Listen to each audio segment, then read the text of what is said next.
Great morning, holy brothers and sisters! Today is the 13th of ELUL, and in the Kitzur Likutei Moharan, today's lesson will be called Respectful Rain. Teaching number 59. There are people who act with alacrity, zrizas, and are rewarded for it, and there are other people who act with alacrity and lose out because of it.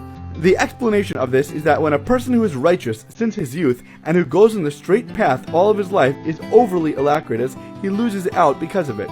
For when such a person goes at a measured pace from mitzvah to mitzvah, he can thereby also perceive the holiness that is to be found among the mitzvahs. But when he runs too quickly to the mitzvah, then he passes over and skips over the perception of this holiness. On the other hand, a person who needs to repent must act with great alacrity to quickly run and flee for his life. For this person it is forbidden to linger at all or to stop and settle himself. Instead, he must run and skip over all that he needs to skip over, and he must jump to holiness with great speed. Thus, a person like this is alacritous and is rewarded for it. Most of us are not tzaddikim and cannot afford to waste any time, nor give the other side any openings. When we commit to do good, run with super speed to accomplish mitzvahs. Teaching number 60. When there are wars and bloodshed in the world, this causes drought, God forbid, as well as inflation, God forbid. When a person teaches Torah in public and unworthy students hear him, this also causes drought.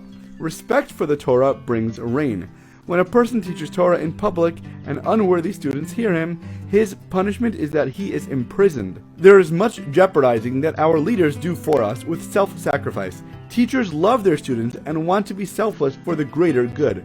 Teaching number 61. The whole existence of time is a consequence of the smallness of our own knowledge, and the greater the intellect, the more time is diminished. This is comparable to when a person is dreaming, for at that time his intellect leaves him, and all that remains is his power of imagination. In this state, all the 70 years of a person's life can appear to pass by in what really amounts to a quarter of an hour. For in a dream it seems to a person that very long spans of time are passing in what is actually a very short amount of time. Subsequently, though, when he awakens from his slumber, and his intellect returns to him, he then sees with his intellect that all the time and years that elapsed in his dream were really only a short amount of time, and instead he sees 70 years to be 70 real years in terms of his own intellect.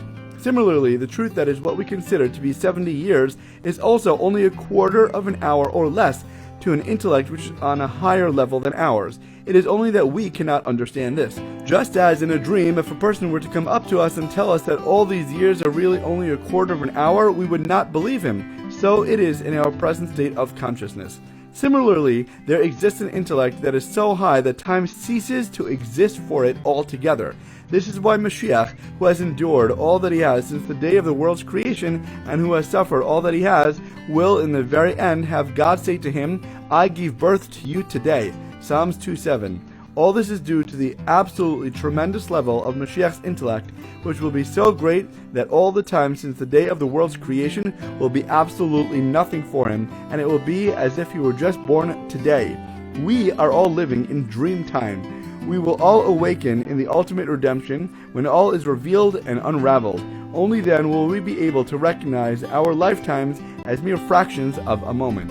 As always, thank you so much for learning together. If you enjoyed this lesson, please remember to like, comment, share, and borrow. And please God, we'll learn again tomorrow.